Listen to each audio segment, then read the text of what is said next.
Hey guys, in today's video I'm going to show you how I store my vinyl rolls and how I store the scrap pieces for the vinyl. So that means like once you have a project and you use a large piece of paper, what do you do with the scraps? Do you save them or do you toss them? I save them because you never know when you're going to need a small piece of a color. So I definitely have a storage bin for that, and I'm going to explain that in this video too. So let's get right to it. Okay, so this is the top of my craft table right now. I actually didn't even clean it for this video. You know what? I'm all about being real, and this is just happens to be what it looks like right now. I teach online, so that's my setup for that, but that's my behind the scenes of my craft tools and things like that. But you came here for the vinyl storage, so that's what I'm going to show you.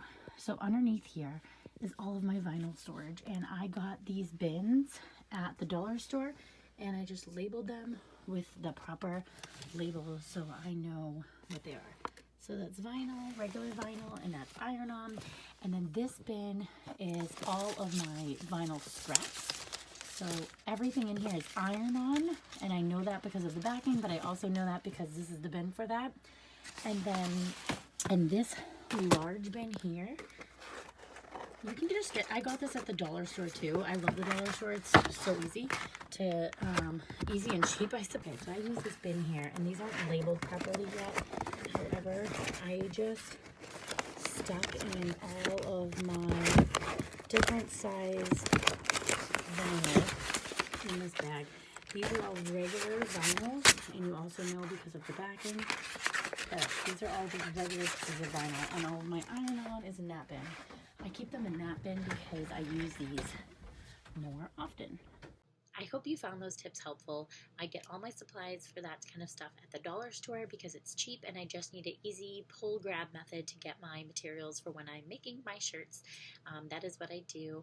And so I also used a label maker I did not get at the dollar store. I got this at Target. It's the Dymo, letter tag. This is not sponsored or anything. I just figured I would show you the label maker that I use.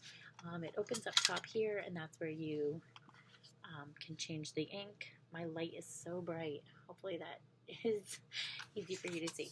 But yeah, you can get really any kind of label maker. I don't know if there's really good special ones out there. I would actually have to ask somebody else for that. But hopefully these tips were helpful. So what you could do is leave in the comments below, how do you store your vinyl? What is the easiest way for you? How do you use your craft space? Put those in the comments below. I'm really interested to hear them. Also, if you have any video ideas for me to do for you, put those in the comments below as well. If you enjoyed this video or you found it helpful at all, please give it a thumbs up. Don't forget to subscribe to my channel. I appreciate all of the support that you guys give me here, and I'll see you in the next one.